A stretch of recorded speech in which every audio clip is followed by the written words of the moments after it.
स्वागत है आपका दिव्य हिमाचल टीवी में। मैं हूं दीक्षा शर्मा। शाम के 6 बज चुके हैं और प्रदेश की तमाम खबरों के साथ हम आपके समक्ष आ चुके हैं। कई लेटेस्ट अपडेट्स आज इस बुलेटिन में हम आपके साथ साझा करने वाले हैं। देखिए, विशेष तौर से बात करेंगे बगावती सुरों को लेकर, क्योंकि भाजपा इससे अब फिर खतरे में आ सकती है। 2022 के विधानसभा इलेक्शन पर अगर गौर करें तो उस वक्त बगावती सुर उठने से ही भाजपा को बड़ा नुकसान हुआ था। एक दफा फिर 2 सीटों पर ये बगावती सुर भाजपा के लिए नजर आ रहे हैं। तो बिल्कुल जानकारी बारीकी से हम आपके लिए लेकर आए हैं और कितना वक्त है भाजपा के पास सब कुछ ठीक करने के लिए, ये जानकारी भी हम आपको देंगे। कितने नामांकन रद्द कर दिए गए हैं, यानी कि कितने चेहरे चुनावी दौड़ से बाहर हो गए हैं, इस पर भी बड़ी जानकारी हम आपके साथ साझा करने वाले हैं। तीसरी बात सुभाष मंगलेट को लेकर करेंगे। प्रेस कॉन्फ्रेंस आज बुलाई गई थी, बकायदा इनका स्वागत किया गया है मीडिया के समक्ष भाजपाइयों की ओर से। लेकिन मंगलेट की ओर से एक बड़ा कारण दिया गया है कि आखिरकार कांग्रेस इन्होंने क्यों छोड़ी, कांग्रेस में क्या खामियां अब इन्हें नजर आने लग गई थी जिस वजह से इन्होंने ये बड़ा फैसला लिया है। तो ये भी जानकारी हम आपके लिए लेकर आए हैं। लेकिन शुरुआत मौसम से करना चाहेंगे, क्योंकि हिमाचल प्रदेश में लगातार अब गर्मी बढ़ती जा रही है। मिनिमम टेम्परेचर की बात करें तो बढ़कर 24 डिग्री सेल्सियस हो गया है। देहरा का मिनिमम टेम्परेचर 21 डिग्री बताया जा रहा है। इसी तरह से धर्मशाला का 20 डिग्री मिनिमम टेम्परेचर हो गया है। और इन क्षेत्रों में दिन में खास तौर पर लोगों को बाहर निकलना भी काफ़ी ज़्यादा मुश्किल हो रहा है, क्योंकि गर्मी इतनी ज़्यादा बढ़ गई है। लेकिन अब इससे भी राहत मिलने वाली है, क्योंकि शुक्रवार से एक दफ़ा फिर मौसम करवट बदलेगा। वेस्टर्न डिस्टर्बेंस एक्टिव होने वाली है और बारिश को लेकर आसार मौसम विज्ञान केंद्र की ओर से जताए गए हैं। दूसरी बड़ी बात टेम्पो ट्रैवलर को लेकर करना चाहेंगे क्योंकि दुर्घटना भी पेश आई है। ये कुल्लू की पर्यटन नगरी मनाली के धुंधी में दुर्घटना पेश आई, जहां टेम्पो ट्रैवलर सड़क में ही पलट गई। तकरीबन इसमें 20 के करीब सवारियां थी और 19 सवारियों को चोटें लगी हैं। एक व्यक्ति की मौके पर ही मौत हो गई। ये सभी सैलानी बताए जा रहे हैं। पूरा दल था टेम्पो ट्रैवलर में सवार होकर लाहौल घूमने जा रहे थे और वापसी हालांकि ये घूमकर आ रहे थे और उसी वक्त ये धुंधी में बीती देर शाम को टेम्पो ट्रैवलर पलट गई। कारण बताया जा रहा है कि चालक ने नियंत्रण खो दिया था, जिस वजह से टेम्पो ट्रैवलर पलटा और फिर इन सवारियों को गंभीर चोटें आई। लेकिन एक बड़ा नुकसान ये भी है कि मौके पर ही एक सैलानी की मौत हो गई है। 30 वर्षीय इनकी उम्र है, अभिजीत नाम बताया जा रहा है। इनके परिजनों को पुलिस की ओर से सूचना दे दी गई है। बाकी की 19 सवारियों को अस्पताल में उपचार के लिए ले जाया गया था। पुलिस और स्थानीय लोगों की मदद से मनाली अस्पताल में फिलहाल इनका उपचार किया जा रहा है। कुछ रोज पहले एक दर्दनाक हादसा शिमला में भी पेश आया था। अनुसूचित जाति के व्यक्ति के साथ दुर्व्यवहार किया गया, अमानवीय व्यवहार किया गया। पहले तो मारपीट हुई इस व्यक्ति के साथ और उसके बाद इसके मुंह पर पेशाब करके इसके घर के बाहर फेंक दिया गया। हालांकि इस पर काफ़ी ज़्यादा विरोध भी यहाँ जताया जा रहा है दलित संघ की ओर से और साथ ही साथ कार्रवाई की मांग भी इस पर उठाई जा रही है। लेकिन जो बड़ी अपडेट इस पर निकलकर सामने आई है वो ये है कि मास्टरमाइंड इसमें पहले गिरफ्तार हो गया था, लेकिन 4 और आरोपियों को गिरफ्तार कर लिया गया है पुलिस की ओर से। दरअसल पीड़ित व्यक्ति का जो भाई था उसने शिकायत पत्र भेजा था अनुसूचित जाति आयोग को। अनुसूचित जाति आयोग ने फिर एक्शन लेते हुए इसकी जांच का जिम्मा IPS अधिकारी सनमीत कौर को दिया था। अब उसके बाद 5 गिरफ्तारियां कुल हो चुकी है। 4 नई गिरफ्तारियां हुई हैं आज और इससे पहले एक गिरफ्तारी मास्टरमाइंड की हो गई थी। दुर्व्यवहार इस व्यक्ति के साथ किया गया है और पीड़ित व्यक्ति के भाई की ओर से आरोप ये भी लगाया गया है कि इसके भाई को मृत समझकर घर के बाहर फेंक दिया गया था। सीने पर इसके तलवार रखी गई थी और उसके बाद इसके मुंह पर इन व्यक्तियों की ओर से पेशाब भी किया गया। और इस तरह की घटनाएं जब देखिए देवभूमि हिमाचल प्रदेश में सामने आती है तो कई तरह के सवाल उठ जाते हैं। आखिरकार शांति प्रिय राज्य को हो क्या गया है, यहाँ के लोगों की मानसिकता को क्या हो गया है और कैसे इसमें सुधार किया जा सकता है। हालांकि अभी कार्रवाई हो रही है और जिस वक्त पीड़ित व्यक्ति को डॉक्टर के पास ले जाया गया था तो सबसे पहले डॉक्टर्स ने इसके कपड़े खुलवाए। कपड़ों से दुर्गंध आ रही थी पेशाब की और फिर ये कपड़े पुलिस के हवाले दे दिए गए थे, जिसके बाद जांच पड़ताल शुरू हुई थी। अब बारी बारी से यहाँ पर आरोपियों को गिरफ्तार किया जा रहा है। आखिरकार इस तरह की मानसिकता उन्होंने क्यों रखी, इस तरह का दुर्व्यवहार क्यों किया, ये बिल्कुल उनसे सवाल किए जाएंगे और इस पर उचित कार्रवाई की मांग भी क्योंकि कई संगठनों की ओर से उठाई जा रही है। अब महिला आयोग पर आना चाहेंगे, क्योंकि महिला उत्पीड़न के मामले भी अब यहाँ थमने का नाम नहीं ले रहे हैं। देखिए, ये जो महिला उत्पीड़न के मामले हैं ये दर्ज तो ज़रूर हो रहे हैं, लेकिन निपटारा इनका नहीं हो पा रहा है। राज्य महिला आयोग में जब तक चेयरपर्सन की नियुक्ति नहीं होती तब तक ये हो भी नहीं पाएगा। तकरीबन पिछले 1.5 साल से महिला आयोग में ये अध्यक्ष का पद खाली चल रहा है, जिस वजह से जो प्रताड़ित महिलाएं होती हैं वो शिकायत करने के लिए ज़रूर आती हैं, उनकी शिकायत भी दर्ज करवा दी जाती है, लेकिन उस पर सुनवाई नहीं हो रही है, क्योंकि एक्ट में ये चीज़ साफ की गई है कि जब तक चेयरपर्सन की नियुक्ति नहीं होगी तब तक कोर्ट नहीं लगाया जा सकता है या सुनवाई नहीं हो सकती है। तो कोर्ट जब तक नहीं लगेगा, महिला उत्पीड़न से जुड़े मामलों पर कुछ नहीं होने वाला है। अब इसी वजह से शिकायतकर्ताओं की ओर से ये डिमांड रखी जा रही है कि जैसे ही कोड ऑफ कंडक्ट हटेगा तो सबसे पहले महिला आयोग में अध्यक्ष की नियुक्ति की जाए, इसकी सख्त ज़रूरत है। हालांकि इन दिनों में अति संवेदनशील मामला कोई आ जाता है तो उसे पुलिस प्रशासन के पास भेजा जा रहा है, लेकिन जब राज्य महिला आयोग बनाया ही इसलिए गया है ताकि महिलाओं को इंसाफ दिया जा सके, तो ये बेहद ज़रूरी है कि पिछले 1.5 साल से जो पद खाली चल रहा है अब इसे जल्द से जल्द भर दिया जाना चाहिए, क्योंकि घरेलू हिंसा के मामले लगातार यहाँ पर बढ़ रहे हैं और ये तब तक बढ़ते रहेंगे जब तक कोर्ट नहीं लगेगा, जब तक सुनवाई नहीं होगी। जो आरोपी लोग होते हैं उन्हें इस तरह से एक खुली इजाज़त मिल जाती है, खुला मौका उन्हें मिल जाता है महिलाओं पर अत्याचार करने का। वो जानते हैं उन्हें पूछने वाला अभी कोई नहीं है, और यही एक बड़ा कारण है कि लगातार इस तरह के मामले बढ़ रहे हैं। मिड डे मील वर्कर्स के लिए आज राहत भरी खबर निकलकर सामने आई है। पिछले कई वर्षों से ये संघर्ष कर रहे थे अपनी इस मांग को लेकर, जो अब पूरी होती हुई नजर आ रही है। हाईकोर्ट की ओर से फैसला सुना दिया गया है और ये ऑर्डर जारी हुए हैं शिक्षा विभाग को कि 10 माह का नहीं बल्कि पूरे 12 महीनों का वेतन इन्हें दिया जाए। दरअसल पहले सरकार की ओर से 10 महीने का वेतन ही इन्हें दिया जाता था, बाकी के 2 महीने क्योंकि स्कूलों में छुट्टी रहती है जिस वजह से ये अदायगी इन्हें नहीं होती थी। तो शिकायत मिड डे मील वर्कर्स की ये रहती थी कि जब शिक्षकों को और बाकी स्टाफ को ये 12 महीने का वेतन दिया जा सकता है तो इन्हें क्यों नहीं, और उन 2 महीनों में बहुत मुश्किलें इनके समक्ष आती है घर परिवार चलाने के लिए, जिस वजह से मिड डे मील वर्कर्स के संगठन ने ही एक याचिका दायर की थी हाईकोर्ट में। हालांकि पहले ही ये फैसला सुना दिया गया था कि 10 नहीं 12 महीने का वेतन इन्हें दिया जाए, लेकिन फिर खंडपीठ के समक्ष सरकार की ओर से चुनौती दी गई थी इस फैसले को लेकर। अब न्यायाधीश तरलोक सिंह चौहान और न्यायाधीश सुशील कुकरेजा की खंडपीठ ने इसे खारिज कर दिया है और साथ ही ऑर्डर भी दिया है शिक्षा विभाग को कि 10 नहीं बल्कि 12 महीने का वेतन इन्हें मिलना चाहिए। लेकिन इसके बाद बाकी वर्गों की डिमांड्स भी काफ़ी ज़्यादा बढ़ गई है। सबसे पहले मल्टीटास्क वर्कर्स की जानकारी दे देते हैं। सबसे पहले क्योंकि इन्हीं की ओर से हमारे पास भी प्रेस नोट आया है और इन्होंने ही सबसे पहले अब मांग उठाई है कि मिड डे मील वर्कर्स ही क्यों, फिर तो इन्हें भी 12 महीने का वेतन मिलना चाहिए। मल्टीटास्क वर्कर्स की संख्या 8000 के करीब है सरकारी स्कूलों में, और इनका ये मानना है कि मिड डे मील वर्कर्स तो 3 घंटे तक ही अपनी सेवाएं देते हैं, लेकिन ये पूरे 8 घंटे सेवाएं देते हैं, तो इसलिए 10 के बजाय इन्हें भी अब 12 महीने का वेतन मिलना चाहिए, क्योंकि तरह तरह के काम इनसे करवाए जाते हैं, विभिन्न प्रकार की सेवाएं ली जाती हैं, और ऐसे में जो छुट्टियां हैं वो भी इन्हें काफ़ी कम ही मिलती है। अब हालांकि मिड डे मील वर्कर्स को तो देखिए उनका अधिकार मिल गया है, मल्टीटास्क वर्कर्स को मिलता है या नहीं देखना होगा, क्योंकि सबसे पहले इन्हीं की ओर से अब स्वर उठा है कि मिड डे मील वर्कर्स की तर्ज पर इनकी मांग भी पूरी होनी चाहिए। प्रदेश में नामांकन प्रक्रिया पूरी होने के बाद मुख्यमंत्री सुखविंदर सिंह सुक्खू रायबरेली पहुंच गए हैं। वहां ये राहुल गांधी के लिए प्रचार प्रसार करने वाले हैं और वोट मांगने के लिए गए हैं राहुल गांधी के लिए। हालांकि पिछले कल की अगर जानकारी दे तो डिप्टी सीएम मुकेश अग्निहोत्री भी प्रचार प्रसार करने के लिए रायबरेली गए थे, जो कि अब लौट आए हैं। नालागढ़ में आज थे डिप्टी सीएम, लेकिन मुख्यमंत्री अभी फिलहाल रायबरेली में हैं। अगले कल भी दिन में वहीं प्रचार प्रसार करेंगे। नुक्कड़ सभाएं भी आयोजित होने वाली है, उसमें भी मुख्यमंत्री शामिल रहने वाले हैं, और फिर कल शाम को दिल्ली लौट आएंगे। उसके बाद ही शिमला का शेड्यूल उनका कंफर्म हो पाएगा। लेकिन देखा जा सकता है जोरों शोरों से रायबरेली में भी प्रचार प्रसार किया जा रहा है। हालांकि सीएम सुक्खू और डिप्टी सीएम मुकेश अग्निहोत्री को हाईकमान की ओर से स्टार प्रचारक बनाया गया है। यही एक वजह है कि इन्हें दूसरे राज्यों में भी प्रचार प्रसार करने के लिए जाना पड़ रहा है। फिलहाल यहाँ तो नामांकन प्रक्रिया पूरी हो गई है। पिछले कल 5 शक्ति प्रदर्शन भाजपा और कांग्रेस की ओर से जगह जगह आयोजित किए गए थे। अब उसके बाद देखा जा सकता है कि रायबरेली के लिए मुख्यमंत्री सुक्खू रवाना हो गए थे और आज इनकी ओर से वहां पर प्रचार प्रसार भी किया गया। अब सबसे अहम खबर पर आना चाहेंगे, ये भाजपा से संबंधित है।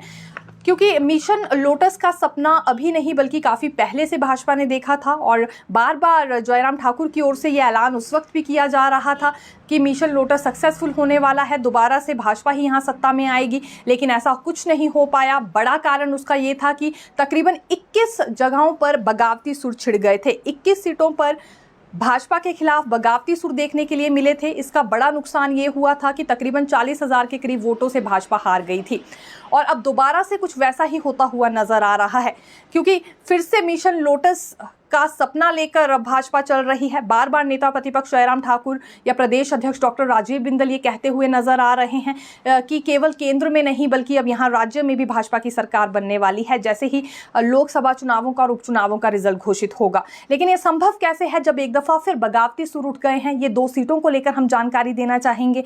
एक तो देखिए लाहौल स्पीति में डॉक्टर रामलाल मारकंडा क्योंकि भाजपा के खिलाफ हो गए हैं और बगावती सुर इनकी ओर से छेड़े गए हैं। हालांकि ऐसा नहीं है कि जो डॉक्टर रामलाल मारकंडा है ये कांग्रेस की तरफ हैं या उनकी पैरवी करते हुए नजर आ रहे हैं। कांग्रेस भाजपा दोनों से ही काफी ज्यादा नाराज चल रहे हैं। दोनों पार्टियों ने इनके साथ राजनीति की। ये यहाँ पूर्व मंत्री डॉक्टर रामलाल मारकंडा की ओर से बार बार स्टेटमेंट दी जा रही है। लेकिन इससे पहले क्योंकि ये भाजपा सरकार में ही मंत्री थे तो सभी जानते हैं अधिकतर जो इनके समर्थक या इनके साथ कार्यकर्ता होंगे वो भाजपा से ही संबंधित होंगे। तो इसीलिए इस सीट पर भाजपा को खामियाजा भुगतना पड़ सकता है। हाँ, यहाँ पर नुकसान झेलने से भाजपा जरूर बच सकती है क्योंकि अभी 2 दिन का समय है और यहाँ शीर्ष नेतृत्व की ओर से भी प्रदेश में भाजपा के पदाधिकारियों को, नेताओं को यही सलाह दी गई है कि जल्द से जल्द इन्हें मनाया जाए। रूठे हुए को मनाना बहुत ज़रूरी है, नहीं तो आने वाले दिनों में फिर नुकसान का सामना भाजपा को करना पड़ सकता है। दूसरी सीट धर्मशाला है। यहाँ से राकेश चौधरी की ओर से बगावती सुर छेड़े गए हैं। सुधीर शर्मा की क्योंकि अभी एंट्री हुई है भाजपा में और उन्हें ही धर्मशाला से प्रत्याशी भी भाजपा ने बनाया है।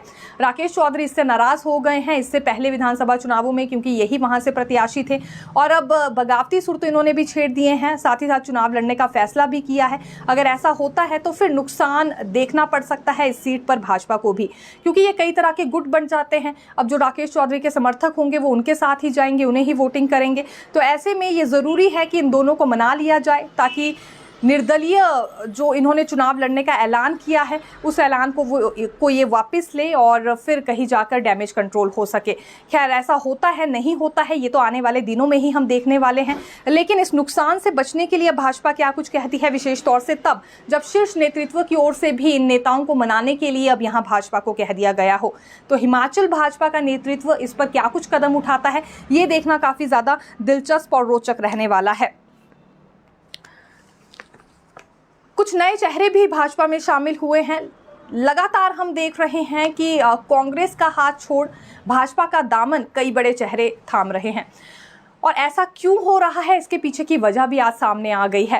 हालांकि सबसे पहले आपको ये बता देते हैं, सुभाष मंगलेट 2 दिन पहले ही हालांकि इन्होंने ज्वाइनिंग कर ली थी लेकिन मीडिया के समक्ष आज राजधानी शिमला में भी इन्होंने ज्वाइनिंग की है और एक तरह से स्वागत भाजपाइयों की ओर से इनका किया गया। साथ ही साथ शकुंतला जो कि इससे पहले जिला परिषद रह चुकी हैं, ये भी एक बड़ा चेहरा थी, ये भी भाजपा में शामिल हो चुकी हैं। भाजपा के प्रदेश अध्यक्ष डॉक्टर राजीव बिंदल ने इन दोनों बड़े चेहरों का स्वागत किया है और कुछ बड़ी स्टेटमेंट्स भी दी है। राजीव बिंदल ने साफ शब्दों में ये कहा है कि कांग्रेस अब खाली होती जा रही है, केवल गांधी परिवार की पार्टी बनकर रह गई है। इसके अलावा जितने भी बड़े चेहरे थे वो भाजपा में आने के लिए कह रहे हैं, कुछ आ गए हैं, कुछ आने वाले दिनों में और शामिल होने वाले हैं। भाजपा की कड़ी बढ़ रही है और इसी से ये सिद्ध हो गया है कि लोकसभा सीटों के लिए भाजपा की ही जीत होने वाली है। एक बार फिर से प्रधानमंत्री नरेंद्र मोदी की ही सरकार बनेगी, एक बार फिर से प्रधानमंत्री नरेंद्र मोदी ही बनने वाले हैं। ये दावा भी उनकी ओर से आज किया गया है और साथ ही साथ हिमाचल प्रदेश की जीत को लेकर भी उन्होंने दावा किया है कि जिस प्रकार से प्रदेश कांग्रेस से बड़े चेहरे भाजपा में शामिल हो रहे हैं, कड़ी बढ़ती जा रही है, जीत इससे सिद्ध हो गई है भाजपा की और आने वाले दिनों में एक बड़ा परिवर्तन हिमाचल वासियों को अब दिखने वाला है। ये दावा भी उनकी ओर से किया गया है।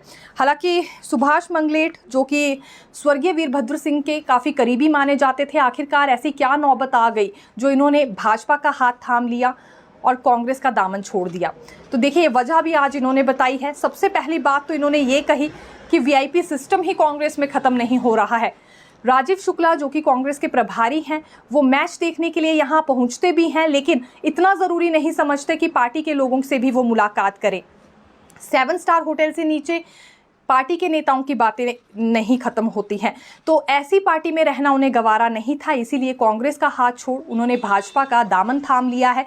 क्योंकि इस तरह के कई वाक्य अब कांग्रेस में सामने आ रहे थे, अनदेखी कई बड़े नेताओं की हो रही थी, सरकार संगठन में तालमेल नहीं था, ऐसे कुछ शब्दों का इस्तेमाल भी आज सुभाष मंगलेट की ओर से किया गया है। कुछ और नेता भी हैं जिन्हें घुटन महसूस हो रही है और ये भाजपा में आना चाह रहे हैं, लेकिन हर नेता के गुण और दोष देखे जा रहे हैं और उसी के आधार पर भाजपा उन्हें अपने साथ शामिल कर रही है, ये भी उन्होंने बात कही है। आने वाले दिनों में इसका और बड़ा इम्पैक्ट देखने के लिए मिलने वाला है, हिमाचल प्रदेश में भी और बाहरी राज्यों में भी। ये भी सुभाष मंगलेट की ओर से आज देखिए दावा किया गया है। साथ ही साथ भाजपा पार्टी के गुणगान गाते हुए भी सुभाष मंगलेट नजर आए हैं, जिसमें उनका कहना था कि इससे पहले 6 विधायकों ने एक साथ भाजपा ज्वाइन कर ली, वो ऐसे ही ज्वाइन नहीं की, जब भाजपा में कुछ खास बात है तो ही इस पार्टी को ज्वाइन किया जा रहा है। ये सबसे बड़ी पार्टी है, सबको एक साथ लेकर चलती है और जैसे प्रधानमंत्री नरेंद्र मोदी ने विकास के लिए काम किया है, देश के विकास के लिए जो बड़े कार्य किए हैं, उनसे ये काफ़ी ज़्यादा प्रभावित हो गए थे, इसीलिए इन्होंने भाजपा में आना ज़रूरी समझा। साथ ही साथ कुछ और नेता भी अभी आने वाले कुछ दिनों में ज्वाइन करने वाले हैं भाजपा को, ये भी ऐलान इनकी ओर से किया गया है। हालांकि अब ये कौन से नेता होंगे ये देखना काफ़ी ज़्यादा दिलचस्प रहने वाला है, लेकिन स्वर्गीय वीरभद्र सिंह के जितने भी करीबी थे बारी बारी से सब भाजपा में चले गए हैं। आखिरकार वजह इसकी क्या है? क्या सबसे ज़्यादा अनदेखी अब उन्हीं पदाधिकारी या नेताओं की कांग्रेस में हो रही है जो कि एक वक्त पर वीरभद्र सिंह के या होली लॉज परिवार के करीबी हुआ करते थे?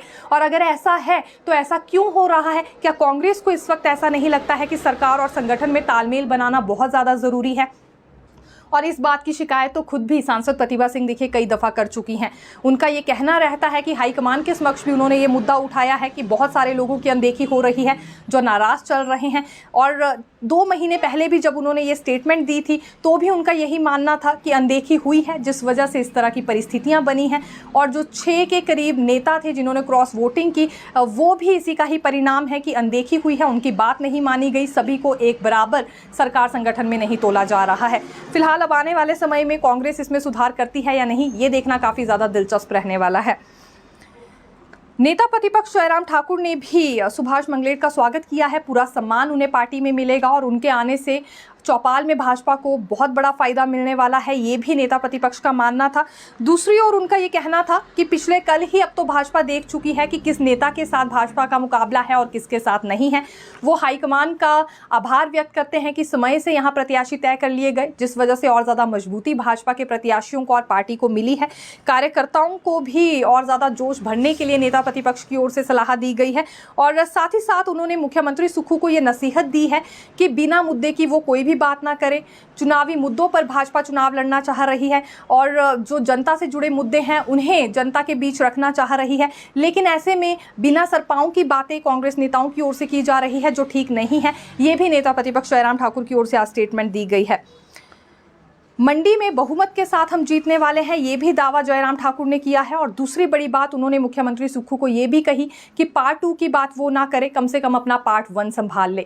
दरअसल हाल ही में मुख्यमंत्री सुक्खू ने ये कहा था कि अभी तो कांग्रेस की सरकार है ही 3.5 साल, लेकिन उसके बाद पार्ट 2 भी आएगा, यानी कि एक बार फिर सुक्खू सरकार बनेगी और कांग्रेस की ही सरकार यानी कि एक दफ़ा फिर हिमाचल प्रदेश में बनेगी। तो इस पर नेता प्रतिपक्ष ने पलटवार किया है कि पार्ट 2 बहुत दूर की बात है, कम से कम अपना पार्ट 1 ही वो संभाल ले तो अच्छा रहेगा। जिस तरह की परिस्थितियां बनी है इससे ये स्पष्ट हो जाता है अच्छा नेतृत्व कांग्रेस के पास नहीं है, ना तो केंद्र में ना ही राज्य में। अगर होता तो इतने बड़े चेहरे भाजपा में शामिल नहीं होते। हर नेता इस वक्त घुटन महसूस कर रहा है कांग्रेस में और भाजपा का हाथ थामने के लिए कह रहा है।